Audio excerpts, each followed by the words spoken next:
What's up, SNA Assassinators? This is Super Ninja Austin back here with another video, and this is the wrestling news video on June 1st, 2024. And we're going to be talking about the wildest wrestling news stories, rumors that you SNA Assassinators need to know from the Fightful Select article. And make sure to watch until the very end because it's going to be very intriguing. We're going to start off on today's news with more details behind MJF's All Elite Wrestling return at the Double or Nothing pay-per-view. And let's see.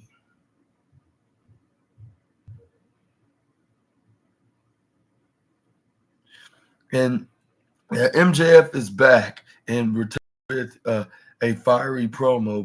Plans have been in motion for MJF's return for quite some time, with AEW Double or Nothing long being the target date. We've been told that preparations were made well ahead of time to plan out his return. We've not heard that MJF actually underwent shoulder surgery, as he told some in the industry he had won the brace to help throw people off his track. In recent weeks, MJF was legitimately injured going into AEW World's End. The nature of Adam Cole's injury played a major factor in the creative last year, and the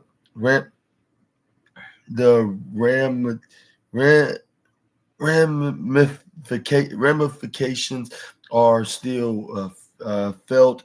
There were plans for a major match between the two last year, but as of the spring, it didn't look like that would be possible upon MJF's immediate return. Although Cole did get physical during MJF's return segment. There there have been additional MJF themes prepared by Mike Ruckus, including the orchestral version you heard on the promo, and in a piano version. There have also been significant creative plans in order for MJF to be involved in Top Feud. As if MJF didn't make it clear enough, he's in AEW long term and on a multi-million dollar uh, per year contract, and most of the roster believed that MJF would be returning returning tonight. And Fightful had reported that he'd be coming back immediately. Word was that the plan was for him to fly to another city out west and be driven to the show. Nobody we spoke with saw him ahead of the return. This article first appeared on our premium service, and was published here on Fightful, for SEO reasons. If you complain about it being old news, you have to pay for travel, tolls for SRS, subscribe to the exclusive new everyday and a half dozen weekly podcasts. But yeah, besides all that, what's your thoughts on MJF return and his original plans? And do you think that him and Adam Cole would already been in that match if it wasn't for their respective injuries? Let me know in the comments below. But yeah, MJF was out of action ever since World's End when he lost the title to Samoa Joe, which was the same day that Adam Cole betrayed him and revealing that he was the mystery devil. And he's been working with the Undisputed Kingdom, or the Kingdom at the time, this whole time, with his both his best friends of Roderick Strong and his other two one. What's his name? What's their name? Mike Taven and Matt Taven and Mike Bennett, and MJF's former assistant Wardlow, which and he wants a shot at the Salt of the Earth as well, which he did. He got him, and then they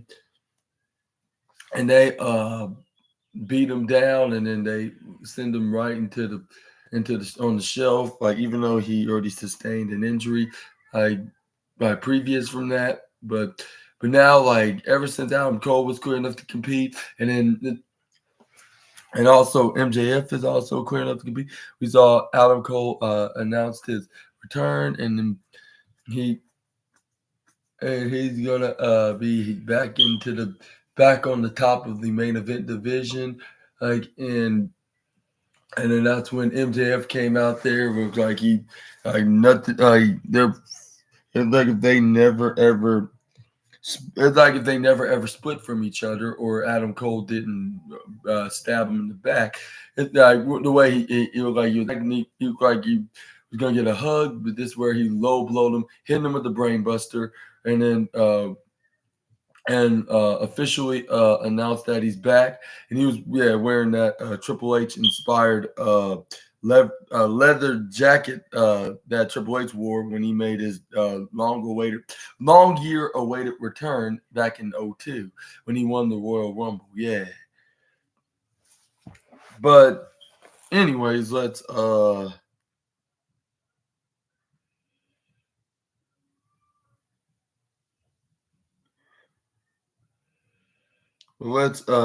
yeah, again, let me know down in the comment section right down below. And then let's move on to the next slide. We got some Tara Zepp news, as she says wrestling Nick Gage in a death match would be everything to her. And Tara Zepp calls her shots with Mr. Nick Gage.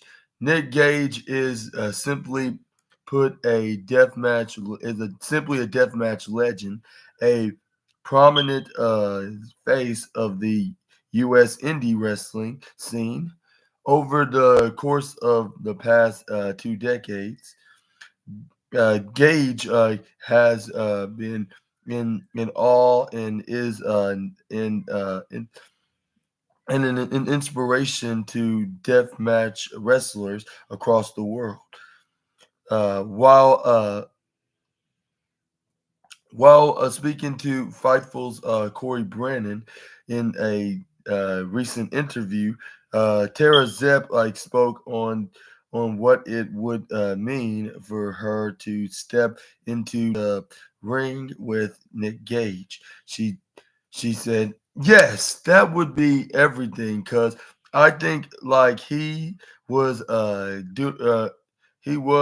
the COVID, because I started training after COVID, and I had to wait so long until everything was open to actually start training, and that was I think it was I don't know, one point I was just watching one of his promos or just an interview or something. I'm like, this guy's the effing sugar honey iced tea, like he embodies everything like that I love about everything about I like, but everything but like everything I love about everything but like everything. He is the main inspiration why I wanted to be a wrestler. At the end of the day, like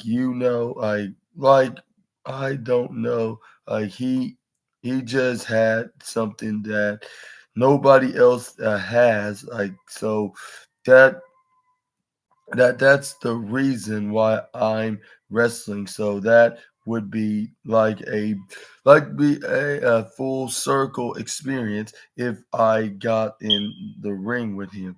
That would be insane, and it's funny. I I bought I've been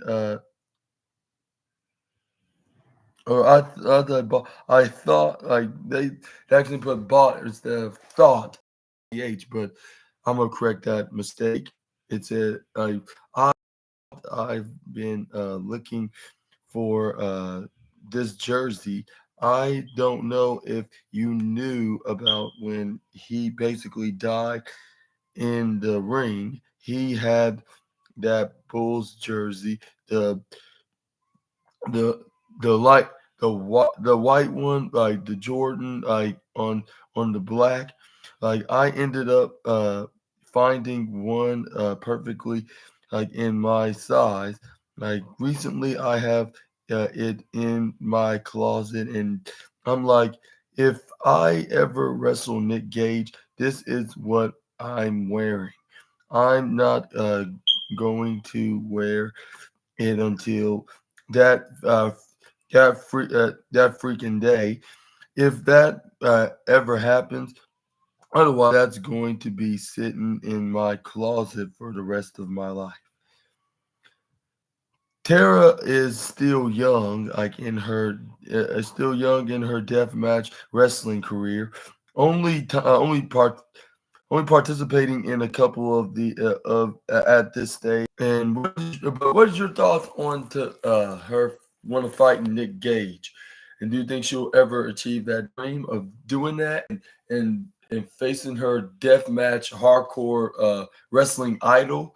Do you think it's gonna be an unfortunate day that it's gonna be very unfortunate like when like if she like if like he somehow ever retires soon, but I'm not sure or I'm not sure what would be the reason why they keep her from wrestling Nick Gage unless Nick Gage does not want to wrestle her. That's the only thing.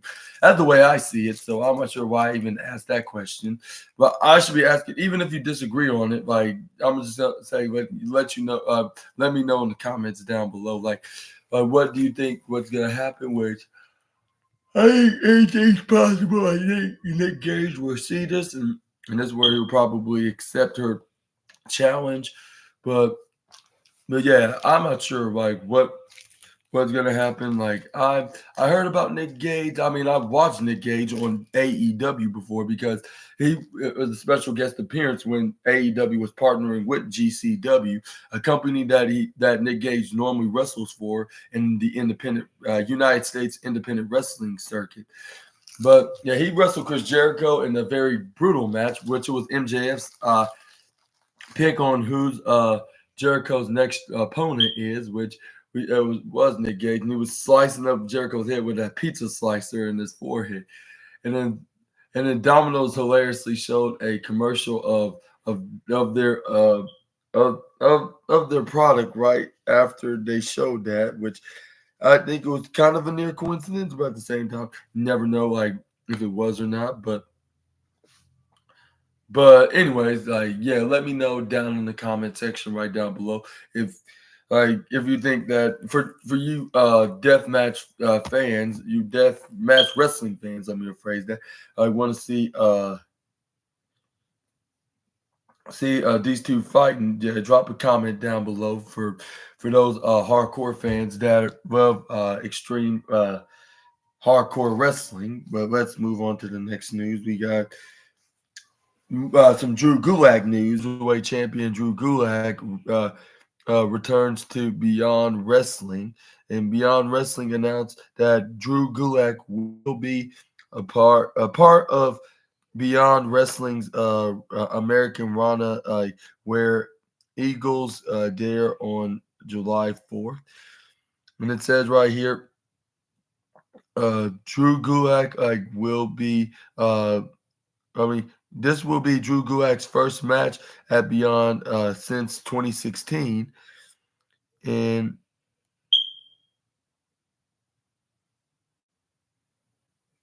here's the post on their X account that he's going to be making his return this July, which will be exactly the same day as the 4th of July on a Wednesday. Thursday. Well, I said Wednesday. It's going to be on the Thursday. My apologies, SNA Assassinators.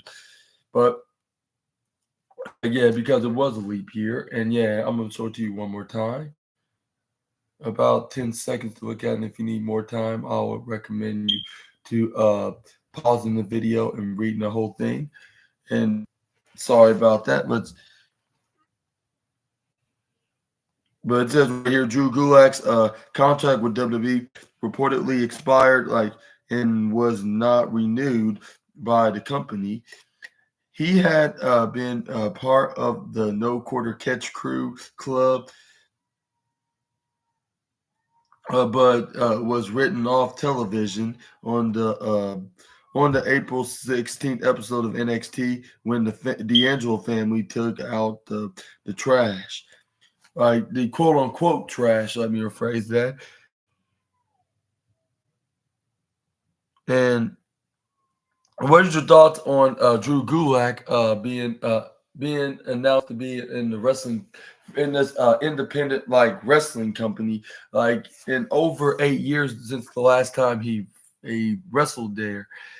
And do you think he's gonna get he's gonna have the biggest ovation since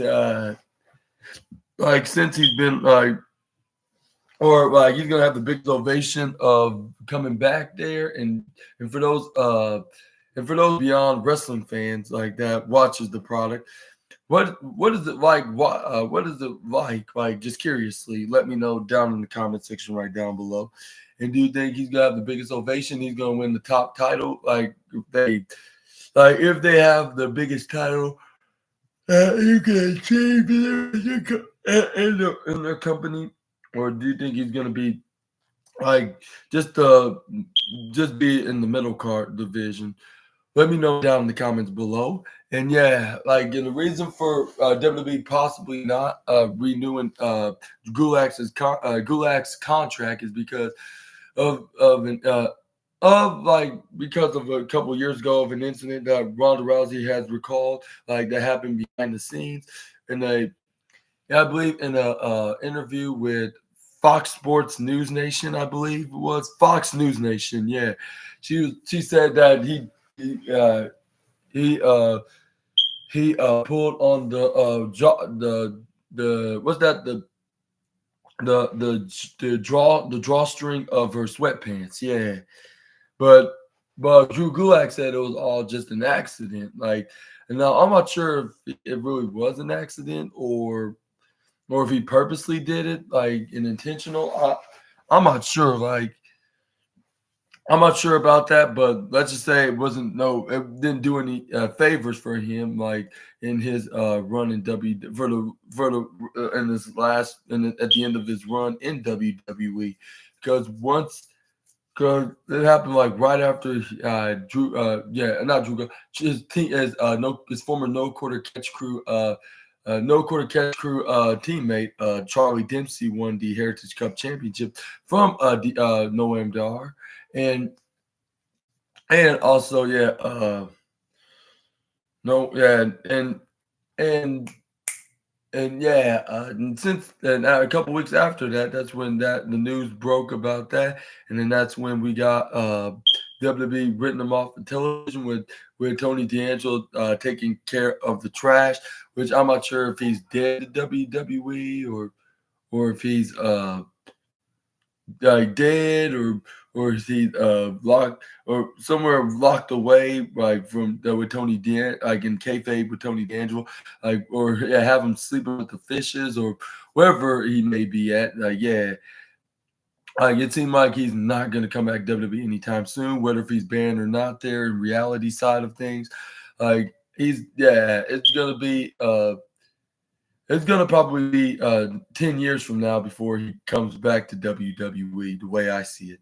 But I wish them the very best, like no matter what, like, and I hope he has a very much better run. And I'm not sure, I'm not dogging WWE. I'm saying he, as a wrestler and a person in this side, and hopefully, mistake or not, let's hope that he does not make it, make that same does the same do that again, like to any other or encounter another female like that ever again, whether if it was on accident or intentional, which I'm not sure because obviously I wasn't there, so I cannot start throwing accusations on someone being the guilty party when I did not witness it for myself. but but yeah, I wish him the very best in his future endeavors, like here in Beyond Wrestling. And for those Beyond fans, like, what do you think his run's gonna be like?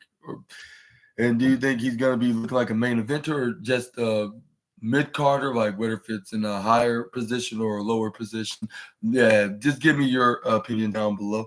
We got GCW General Manager Matt Cardona, like, says Becky Lynch has open invitation to join the GCW Gauntlet of Survival. And we got some very interesting news, like, about Becky Lynch, according to Matt Cardona, like with the former United States and Intercontinental Champion, like welcoming another